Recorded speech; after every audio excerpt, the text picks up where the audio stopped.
নমস্কাৰ বন্ধু বান্ধৱীসকল আজি অৰ্থাৎ 28 আগষ্ট দেওবাৰে হৈ যোৱা যি গ্ৰেড 3 পৰীক্ষা তাৰ শিফট 2ৰ মই গণিতৰ যিকেইটা কোৱেশ্চন আছিলে সেই কোৱেশ্চন কেইটা সলভটো আজি এই ভিডিঅ'ত কৰাবলৈ লৈছো ঠিক আছে প্ৰথম প্ৰশ্নটো আমি যদি চাওঁ এটা পূৰ্ণবৰ্গ সংখ্যা পাবলৈ 2450 ৰে পূৰণ কৰিবলগীয়া ন্যূনতম সংখ্যা কি ঠিক আছে এতিয়া আপোনালোকে চাব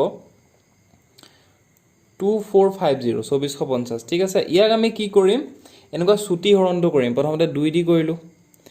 1 2 2 4 2 5 10 হয়নে তাৰ পিছত আমি কিহে দি কৰিম 5 দি কৰিম 2 দি নকৰো কাৰণ 2 দিটো নাযায় 5 দি কৰিম 5 2 10 5 4 20 5 5 25 আকৌ 5 দি কৰিম 5 4 20 5 9 45 এবাৰ আমি কিহে দি কৰিম যেটো 49 আছে সেই কাৰণে কৰিম আমি 7 দি কৰিলো 7 7 49 তাৰ মানে 2450 মানে আমি লিখিব পাৰো 2 পূৰণ 5 পূৰণ 5 পূৰণ 7 পূৰণ 7 এটোৰ পূৰণফল ঠিক আছে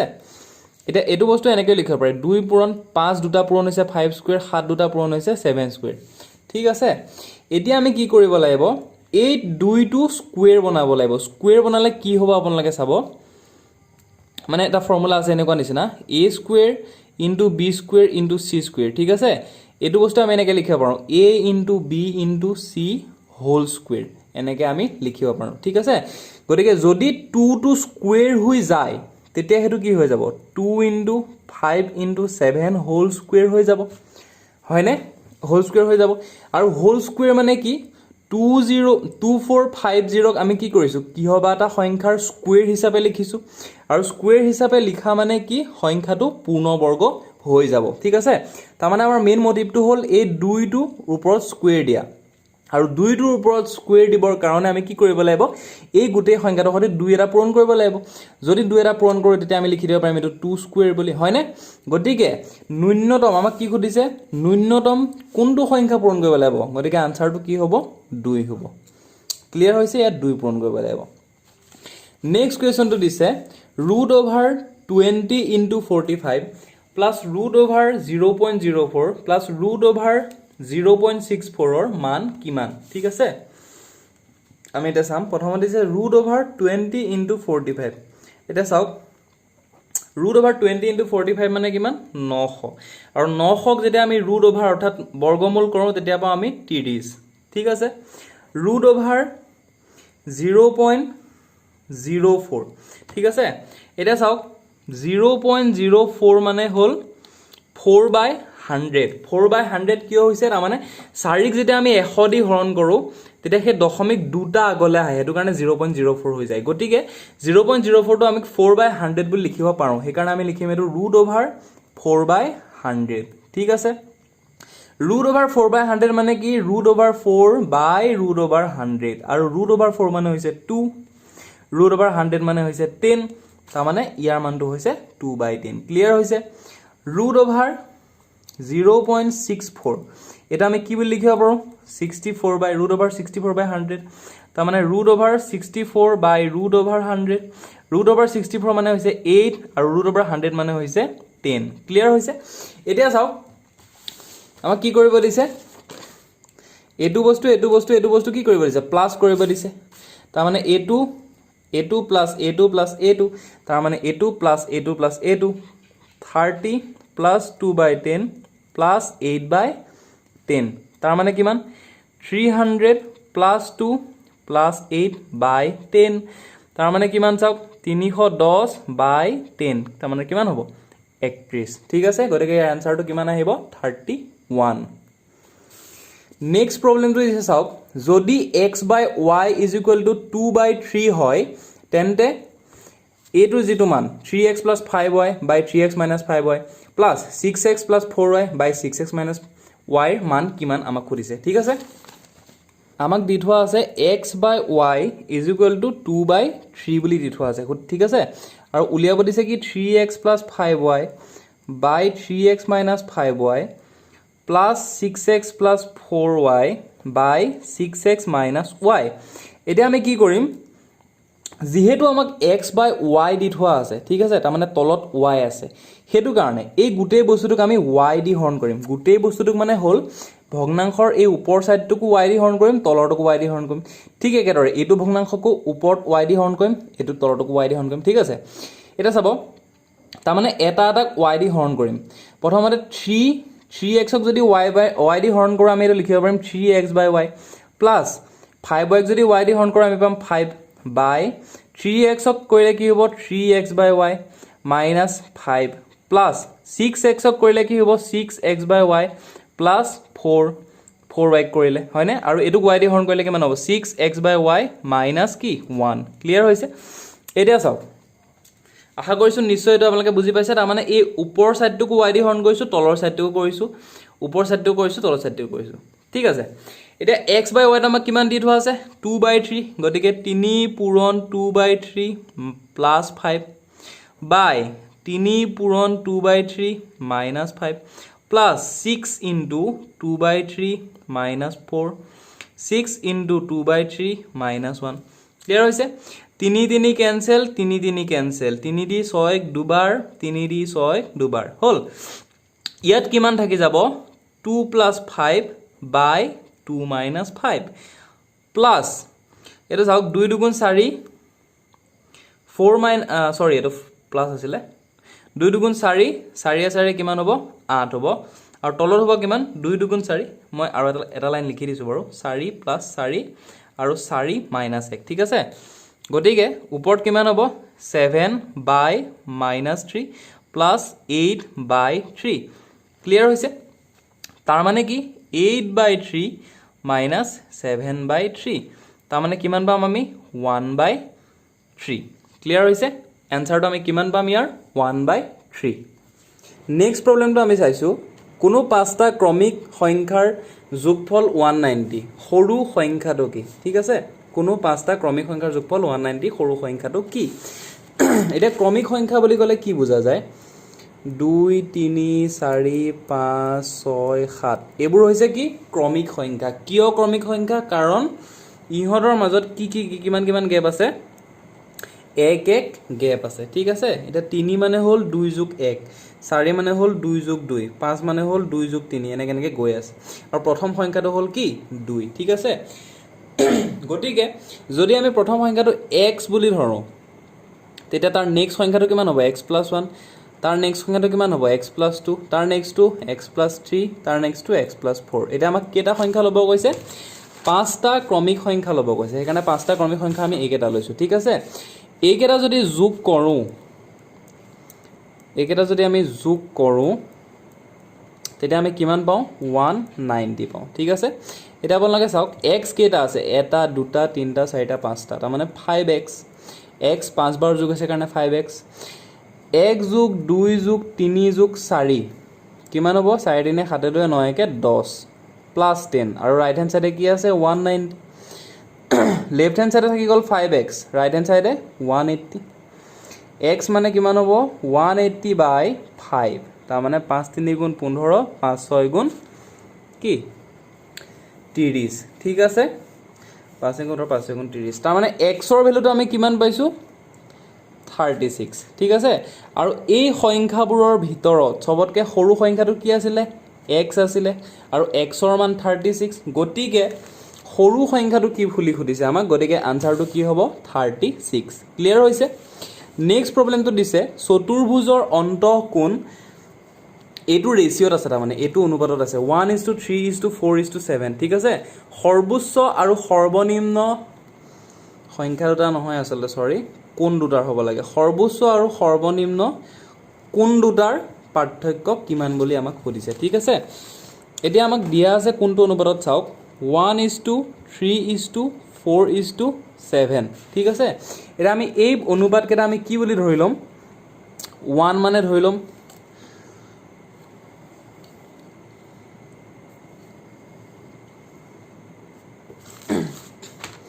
এটা আমি 1:3:4:7 এই ৰেশিও কেটা আমি কি বুলি ধৰি লম 1 মানে ধৰি লম x 3 মান ধৰি লম 3x 4 মান ধৰি লম 4x আৰু 7 মান ধৰি লম 7x ঠিক আছে এতিয়া চতুৰ্ভুজৰ চাৰিটা কোণ থাকে সেইকাৰণে এটো ৰেশিওত আছে আৰু সেই কোণ কেটা আমি x 3x 4x আৰু 7x বুলি ধৰি ললো ঠিক আছে এইখিনিতে আমি এটা বস্তু জানিব লাগিব যে এই এটা চতুৰ্ভুজ যদি আমি আঁকো এই চাৰিটা কোণ যোগ কৰিলে কিমান ডিগ্ৰী পায় 360 ডিগ্ৰী পায় ঠিক আছে গতিকে এই কোণকেইটা যদি যোগ কৰোঁ তেতিয়া আমি কিমান পাম 360 পাম ক্লিয়াৰ হৈছে আৰু এইটোৰ যোগফলটো কিমান 7 × 10 4 × 5 তাৰ মানে 15x ইজ ইকুৱেল টু কিমান 360 ক্লিয়াৰ হৈছে গতিকে x মানে কিমান 360 বাই 15 গতিকে 15 দুগুণ 30 15 4 গুণ 60 তাৰ মানে x ৰ ভ্যালুটো আমি কিমান পালো এতিয়া 24 পালো ক্লিয়াৰ হৈছে x ৰ ভ্যালুটো যদি 24 হয় এতিয়া চাওক আমাক খুদিছে সৰ্বোচ্চ আৰু সৰ্বনিম্ন কোণ দুটাৰ পাৰ্থক্য ঠিক আছে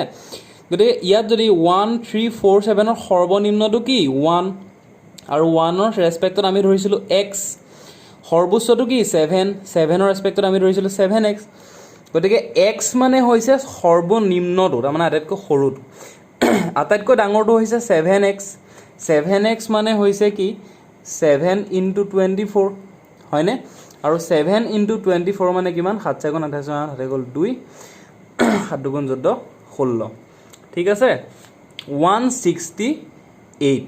এটা চাওক সৰ্বোচ্চটো হ'ল 168 সৰ্বনিম্নটো হ'ল 24 গতিকে 168 - 24 মানে কি সৰ্বোচ্চ আৰু সৰ্বনিম্নৰ পাৰ্থক্য এটা মই যদি খুদু 5 আৰু 3 ৰ মাজত 5 আৰু 3 ৰ পাৰ্থক্য কিমান তেতিয়া আমি জানো যে 2 কিয় 2 কাৰণ 5 ৰ পৰা আমি 3 টো মাইনাস কৰিছো ঠিক একেদৰে 168 আৰু 24 ৰ পাৰ্থক্য কিমান যদি আমি মাইনাস কৰো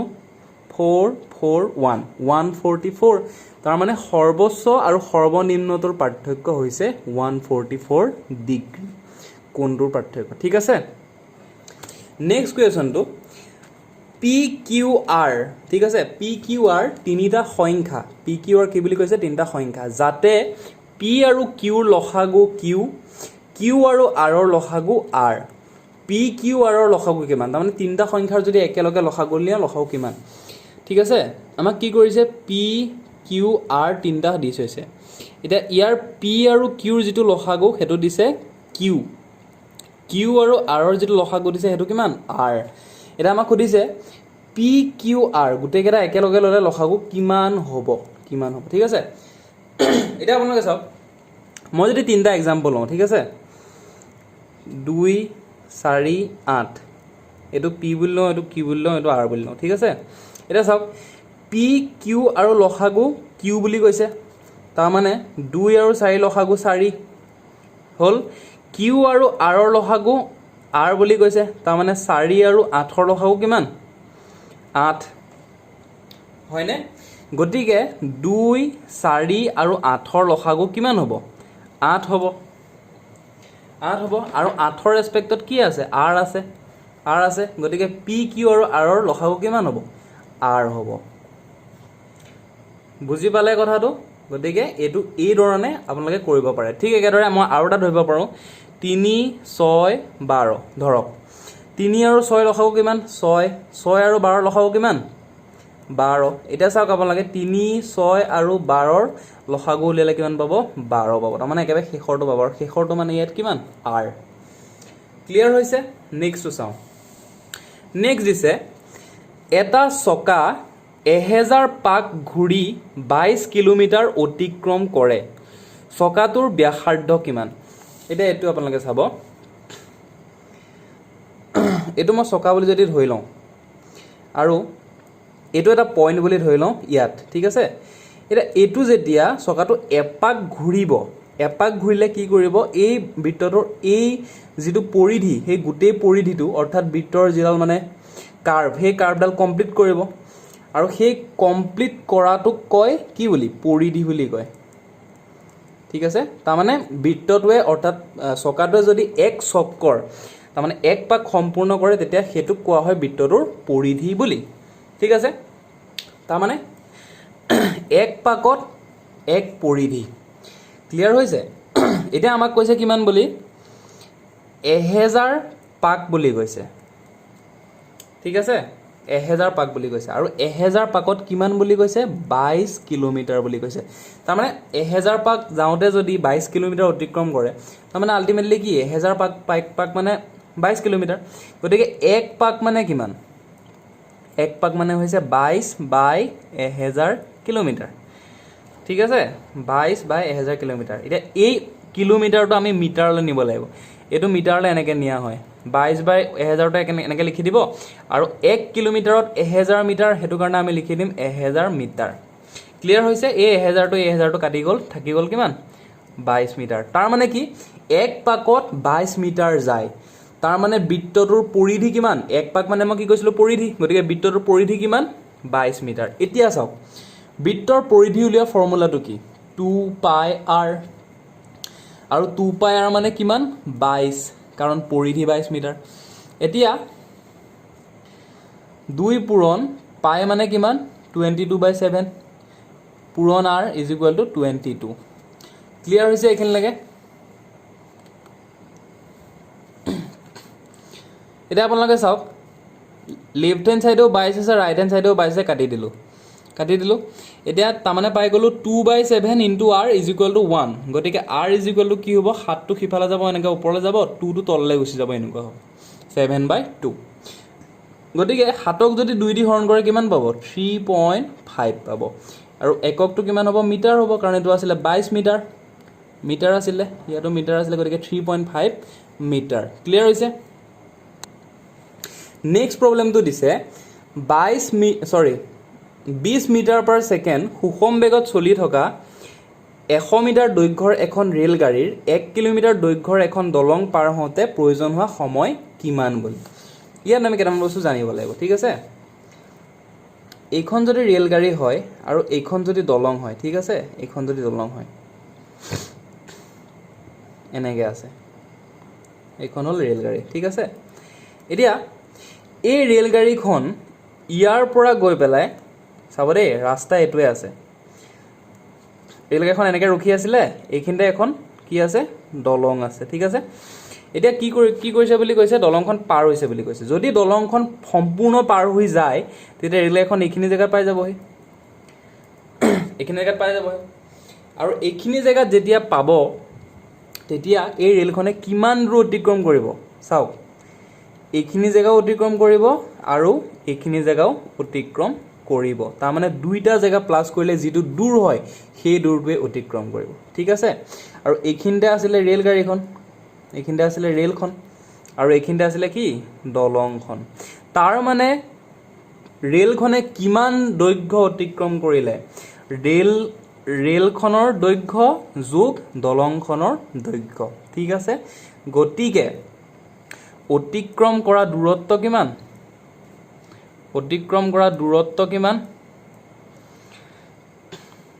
ৰেলৰ দৈৰ্ঘ্য কিমান বুলি কৈছে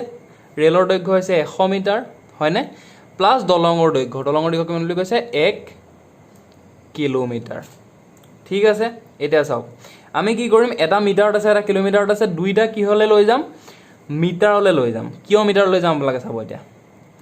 এটো 100 মিটাৰ দেখিলো আৰু 1 কিলোমিটাৰত কিমান মিটাৰ 1000 মিটাৰ গতিকে আমি লিখিম 1100 মিটাৰ ক্লিয়াৰ হল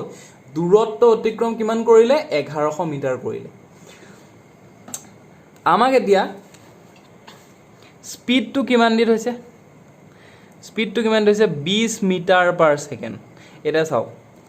20 মিটাৰ পাৰ সেকেন্ড মানে হল 1 সেকেন্ডত 20 মিটাৰ অতিক্ৰম কৰিছে এটো যে মিটাৰত আছে হেতু কাৰণে আমি দূৰত্বটো কি কৰিলো মিটাৰলৈ লৈ গলো ঠিক আছে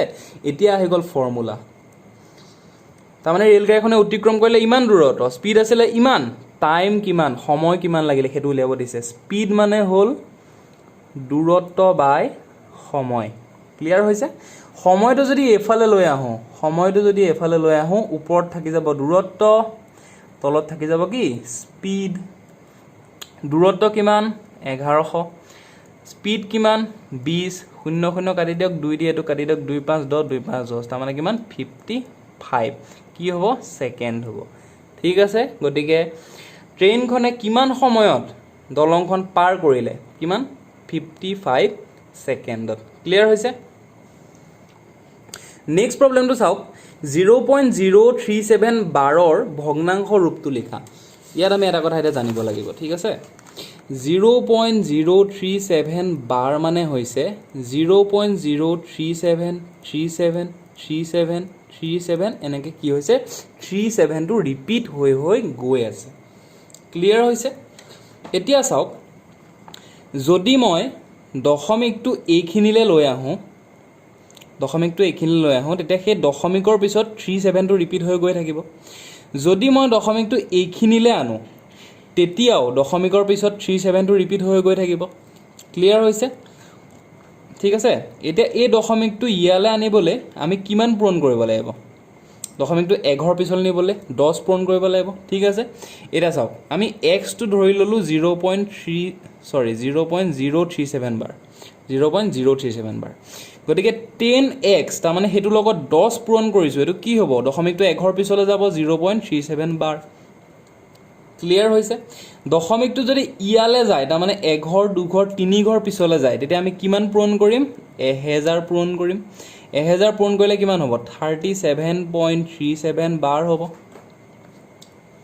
ক্লিয়াৰ হৈছে এতিয়া চাওক দশমিকৰ পিছত ইয়াটো 37 বাৰ আছে দশমিকৰ পিছত ইয়াটো 37 বাৰ আছে আমি কি কৰিম এটোৰ পৰা এটো মাইনাস কৰি দিম তাৰ মানে 1000x - 10x তেতিয়া কি হ'ব 37.37 বাৰ মাইনাস 0.37 বাৰ হ'ব হয়নে এটা চাওক এটোৰ দশমিকৰ পিছত 37 বাৰ আছে এটো দশমিকৰ পিছত 37 বাৰ আছে গতিকে দুইটা উঠি যাব তাৰ মানে অকল থাকি যাব কি 37 ক্লিয়াৰ হ'ল আৰু 1000 ৰ পৰা 10 গলে কিমান থাকে 990x গতিকে x মানে কিমান হ'ব 37/990 ক্লিয়াৰ হৈছে গতিকে অপচনটো গতিকে আনসাৰটো কি হ'ব 37/990 এটো হ'ব ইয়াৰ ভগ্নাংশ ৰূপটো ক্লিয়াৰ হৈছে নেক্সট কোৱেশ্যনটো আমি চাওঁ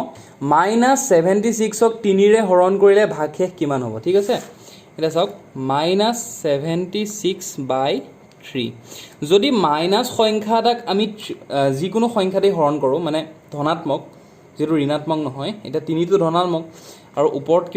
কি আছে ঋণাত্মক এটা ঋণাত্মকক যেতিয়া ধনাত্মক দি হৰণ কৰে তেতিয়া ভাগফলটো ঋণাত্মকেই পায় ভাগশেষটো ঋণাত্মকেই পায় ক্লিয়াৰ হৈছে গতিকে আমি কি কৰিম 76 ক 3 দি হৰণ কৰি দিম 3 দুগুণ 6 3 5 15 হয়নে তাৰ মানে কিমান পালো 75 ভাগশেষ কিমান থাকিল চাওক 1 থাকিলে কিন্তু ভাগশেষটো কিমান হ'ব 1 নহয় -1 হ'ব কাৰণ আমি কি কৰিছো ঋণাত্মক সংখ্যাক ধনাত্মক দি হৰণ কৰিছো নিগেটিভ নাম্বাৰক পজিটিভ দি হৰণ কৰিলে যেটো ভাগফল পায় হেতু ঋণাত্মকেই পায় অৰ্থাৎ নিগেটিভেই পায় আৰু ভাগশেষটো নিগেটিভেই পায় ক্লিয়াৰ হৈছে গতিকে এটো আনসাৰটো কি হ'ব -1 নেক্সট প্ৰবলেমটো আমি চাওঁ কোনো দুটা সংখ্যা তৃতীয় সংখ্যাতকৈ ক্ৰমে 20% আৰু 50% ডাঙৰ সংখ্যা দুটাৰ অনুপাত কি ঠিক আছে তাৰ মানে ইয়াত এটা সংখ্যা আছে ইয়াত এটা সংখ্যা আছে ঠিক আছে আৰু ইয়াত এটা সংখ্যা আছে এটো দুটা হল আমাক দি থোৱা সংখ্যা দুটা আৰু এটো হল তৃতীয় সংখ্যাটো ঠিক আছে এতিয়া আমাক কি কৈছে এই তৃতীয় সংখ্যাটোতকৈ এটা 20% ডাঙৰ এটা 50% ডাঙৰ ঠিক আছে গতিকে তৃতীয় সংখ্যাটো যদি x হয় তৃতীয় সংখ্যাটো যদি x হয় তেতিয়া এটো কিমান ডাঙৰ বুলি কৈছে 20% ডাঙৰ হয়নে এতিয়া x ৰ 20% কিমান x ৰ 20% হল x ইনটু এটো 20/100 হয় নাই তাৰ মানে 20x/100 গতিকে ইয়াতকে যদি এটো 20% ডাঙৰ হয় তাৰ মানে এটো ডাঙৰ হয় এটো কি লিখিব লাগিব আমি x + 20x/100 ঠিক একেদৰে এটো হল 50% ডাঙৰ এটো আমি লিখিব লাগিব x + 50x/100 তাৰ মানে এটো কিমান 120x/100 এটো হল 150x/100 ক্লিয়াৰ হৈছে এটা সংখ্যা আমি কি পালো 120x/100 এটা পাইছো 150x/100 তেতিয়া এই দুটাৰ যদি অনুপাত লওঁ তেতিয়া আমি কি কৰিম চাব a 100 কাটি গল a x টো কাটি গল a 0 টো a 0 কাটি গল তাৰ মানে থাকি গল 12:15 ইয়াক 3 দি কাটি দিয়ক 4 বাৰ যাব ইয়াক 3 দি কাটি দিয়ক 5 বাৰ যাব 4:5 এটোৱে হ'ব সংখ্যা দুটাৰ অনুপাত ক্লিয়াৰ হৈছে নেক্সট যেটো কোৱেশ্চন আছে হেতু খুবে এটা ইন্টাৰেষ্টিং কোৱেশ্চন হয় 720 বিদ্যাৰ্থীৰ বিদ্যালয় এখনৰ ল'ৰা ছোৱালীৰ অনুপাত 7:5 অনুপাত 1:1 হ'বলৈ অতিৰিক্ত কিমান গৰাকী ছোৱালীয়ে নামভৰ্তি কৰিব লাগিব ঠিক আছে এতিয়া চাওক ল'ৰা আৰু ছোৱালীৰ যেটো অনুপাত হেতু কিমান কৈছে আমাক 7:5 বুলি কৈছে আৰু মুঠ ল'ৰা ছোৱালী আমাক কিমান বুলি কৈছে 720 ঠিক আছে গতিকে 7:5 ৰ আমি ল'ৰাটো ধৰি লম 7x বুলি ধৰি লম আৰু ছোৱালীটো ধৰি লম আমি 5x বুলি ধৰি লম ঠিক আছে এটা ল'ৰা ছোৱালী মিলাই পেলাই কিমান হয় 720 তাৰ মানে হাতে পাছে 12 x = 720 তাৰ মানে x = কিমান হ'ব 60 হ'ব x = কিমান হ'ব 60 হ'ব ক্লিয়াৰ হৈছে তাৰ মানে ল'ৰাটো আমি 7x বুলি ধৰিছিলো গতিকে ল'ৰা সংখ্যা কিমান আছে 7 * 60 তাৰ মানে 7x 7 × 42 এটো 420 আৰু ছোৱালীৰ সংখ্যা কিমান আছে 5x তাৰ মানে 5 * 60 তাৰ মানে কিমান আছে 300 এতিয়া চাওক ল'ৰা আছে 420 আৰু ছোৱালী আছে 300 গতিকে ৰেচিঅটো কিমান হৈ আছে 420:300 ঠিক আছে যেতিয়া 1:1 ৰেচিঅ হ'বলে হয় 1:1 ৰেচিঅ কেতিয়া হ'ব আমাক সুধিছে তো এটো হ'বলে হলে এই লেফট হ্যান্ড সাইডৰটো আৰু ৰাইট হ্যান্ড সাইডৰটো ইকুৱেল হ'ব লাগিব লেফট হ্যান্ড সাইডে আছে 420 ৰাইট হ্যান্ড সাইডে আছে 300 যেটো আমি 420 কৰিব পাৰো এটো 420 কৰিব পাৰো ন পাৰো গতিকে এটো 420 কৰিবলে ইয়াত আমি কিমান যোগ দিব লাগিব 120 যোগ দিব লাগিব হয়নে আৰু এই 300 টো কি আছিল ছোৱালীৰ সংখ্যা আছিল আমাক যে কৈছে ছোৱালীৰ সংখ্যা কিমান অতিৰিক্ত এডমিশন ল'ব লাগিব তাৰ মানে কিমানে ল'ব লাগিব 120 গৰাকী ল'ব লাগিব যাতে এটো 420 হৈ যাওক আৰু 420 মানে হৈছে কি 1:1 এটো যাতে হৈ যাওক হেতু কাৰণে আমি এটো কৰিব লাগিব কি 420 ক্লিয়াৰ হৈছে নেক্সট কোৱেশ্চনটো খুব এটা ইজি কোৱেশ্চন দিছে 4000 টকাৰ মূলধনৰ শতকৰা বছৰি 12% সৰল সুদ হলে 18 মাহৰ সুদ কিমান হ'ব ঠিক আছে তাৰ মানে আপুনি বেংকত 4000 টকা থৈছে এতিয়া এবছৰ পিছত আপুনি কি পাব 4000 টকাৰ 12% আপুনি ইন্টাৰেষ্ট পাব ঠিক আছে তাৰ মানে এবছৰ 12% ইন্টাৰেষ্ট পাব এতিয়া আমাৰ কথাটো হ'ল যদি এবছৰত 12% পায় মানে 12% মানে কিবা এটা এমাউন্ট পায় তেতিয়া 18 মাহত আপুনি টোটাল সুদ কিমান পাব হেতু কথা কৈছে এতিয়া আপোনালোকে চাব কি কৰিম প্ৰথমতে 4000 টকাৰ 12% কিমান হয় উলিয়াই লম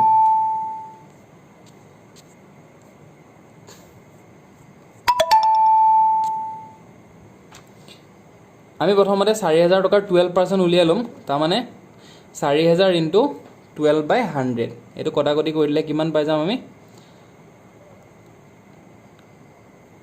480 পাই যাম হয়নে 12 * 4 = 48 গটিকে 480 এনেকে পাই যাম তাৰ মানে এবছৰত আপুনি ইন্টাৰেষ্ট কিমান পাব 480 এবছৰ মানে হল 12 মাহ 12 মাহত আপুনি ইন্টাৰেষ্ট পাব 480 গটিকে এমাহত কিমান পাব 480/12 গটিকে কিমান সুধিছে আমাক 18 মাহত কিমান পাব কিমান হ'ব 480/100 * 18 এতিয়া 480/12 মানে কিমান 40 * 18 হয়নে 40 * 18 গটিকে এটো যদি পূৰণ কৰে আপোনালোকে কিমান পাব 720 তাৰ মানে আপোনালোকে 18 মাহত কিমান টকা পাব 720 ইন্টাৰেষ্ট পাব ক্লিয়াৰ হৈছে নেক্সট কোৱেশ্চনটো ট্ৰিগোনোমেট্ৰি পা দিছে এটো দিছে 20 মিটাৰ দীঘল এডাল জখলা উলম্বভাৱে দেৱালত আউজাই থোৱা আছে জখলাই মাটিৰ সৈতে 30 ডিগ্ৰী কোণ কৰিছে জখলাই দেৱালত স্পৰ্শ কৰা বিন্দুটোৰ উচ্চতা কিমান এটা এটো বস্তু আমি 2D ষ্ট্ৰাকচাৰত বুজিব লাগিব আপোনালোকে চাব ইয়াত এখন ধৰক বেৰ আছে এনেকে বেৰ আছে এখন ভূমি আৰু এটো হৈছে বেৰ ঠিক আছে ইয়াত এনেকে উলম্বভাৱে মানে থিয়কে কি কৰিছে এটা জখলা আউজাই থোৱা আছে থিয়কে এটা জখলা আউজাই থোৱা আছে এটো হল জখলাটো ঠিক আছে এটা সেই জখলাটোৱে ভূমিৰ লগত তাৰ মানে ইয়াত কি কৰিছে 30 ডিগ্ৰী কোণ উৎপন্ন কৰিছে এতিয়া এই জখলাটো বেৰত আউজাই থওঁতে এখিনত এটা বিন্দু আছে এই বিন্দুটো মাটিৰ পৰা কিমান উচ্চতাত আছে এটো সুধিছে তাৰ মানে আলটিমেটলি কি সুধিছে এই লেংথটো সুধিছে এই উচ্চতাটো কিমান তাৰ মানে আমাক এটো সুধিছে আৰু আমাক কি কৰিছে জখলাৰ উচ্চতা দিয়া আছে তাৰ মানে এটো দিয়া আছে 20 হয়নে গটিকে এটো হৈ গল এটা সমকোণী ত্ৰিভুজৰ হাইপোটেনিয়াস অৰ্থাৎ h টো আমাক দি থোৱা আছে আমাক p টো কিমান হয় সুধিছে তাৰ মানে পাৰপেন্ডিকুলাৰটো কিমান হয় সুধিছে এটা চাওক আমাৰ হাতত আছে p আৰু h পি আৰু এইচৰ লগত জড়িত যিটো ট্ৰিগোনোমেট্ৰিক ৰেচিঅ' অৰ্থাৎ অনুপাত হয় সেইটো হ'ল সাইন থিটা। সাইন থিটা মানে হ'ল পি বাই এইচ। সাইন থিটা বুলি যে কৈছোঁ, থিটা মানে ইয়াত দিয়া আছে 30 ডিগ্ৰী, পি মানে পি এ লিখি দিওঁ আমি, আৰু এইচ মানে আছে 20। সাইন 30 ডিগ্ৰী মানে হ'ল হাফ, আৰু এইটো হ'ল পি বাই 20। গতিকে পি মানে কিমান হ'ব 20/2, তাৰমানে কিমান হ'ব 10 হ'ব। তাৰ মানে এই বিন্দুটো ভূমিৰ পৰা কিমান উচ্চতাত আছে 10 মিটাৰ উচ্চতাত আছে। ক্লিয়াৰ হৈছে? নেক্সটটো এটা খুব ইম্পৰ্টেণ্ট অৰ্থাৎ ইণ্টাৰেষ্টিং কুৱেশ্যন দিয়া আছে। 120 জন ছাত্ৰৰ এক ছাত্ৰাবাসত, ছাত্ৰাবাস মানে হৈছে হোষ্টেল, ছাত্ৰাবাসত 45 অৰ্থাৎ 45 দিনৰ খানা মজুত আছে। 30 জন ছাত্ৰ যোগদান কৰিলে মজুত খাদ্যৰ কিমান দিন চলিব? ঠিক আছে, তাৰমানে 120 জন ছাত্ৰ আছিলে আৰু 45 দিনৰ কাৰণে খানা মজুত আছিলে। এতিয়া 30 জন ছাত্ৰ যেতিয়া যোগদান কৰিব তাত হৈ যাব কিমান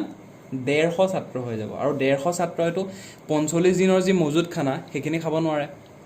মানে সেইখিনি কম হৈ যাব, হয় নাই? গতিকে 45 দিন তাৰমানে খাব নোৱাৰিব, কম দিন খাব পাৰিব। এতিয়া এইটো উলিওৱাৰ চবতকৈ একদম ইজিয়েষ্ট ট্ৰিকটো হ'ল কি, চাওক 45 দিন দি থোৱা আছে আৰু 120 জন ছাত্ৰ দি থোৱা আছে। 45 দিন দি থোৱা আছে, 120 জন ছাত্ৰ দি থোৱা আছে। ঠিক আছে, এতিয়া আমাক সুধিছে কিমান দিন, যিমান দিন হয় সেইটো আমি এক্স বুলি ধৰি লৈছোঁ, কিমান দিন সেইখিনি খাদ্যৰে চলিব পাৰিব। ঠিক আছে, আৰু 30 জন ছাত্ৰ যদি জইন কৰে তেতিয়া এইটো হৈ যাব 150। ঠিক আছে,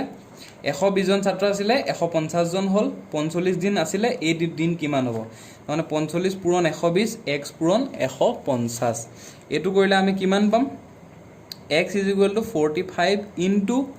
120/150। 0 0 কাটি দিয়ক, 15 3 গুণ 45, তাৰমানে 12 3 গুণ 36। এক্স মানে পাই যাম আমি কিমান 36, তাৰমানে 36 দিন চলিব পাৰিব। কিহেৰে? 150 জন ছাত্ৰৰে। ক্লিয়াৰ হৈছে? নেক্সট যিটো কুৱেশ্যন লৈছোঁ এইটো অকণমান ক্ৰিটিকেল কুৱেশ্যন হয়, অকণমান ভালকৈ চাব লাগিব।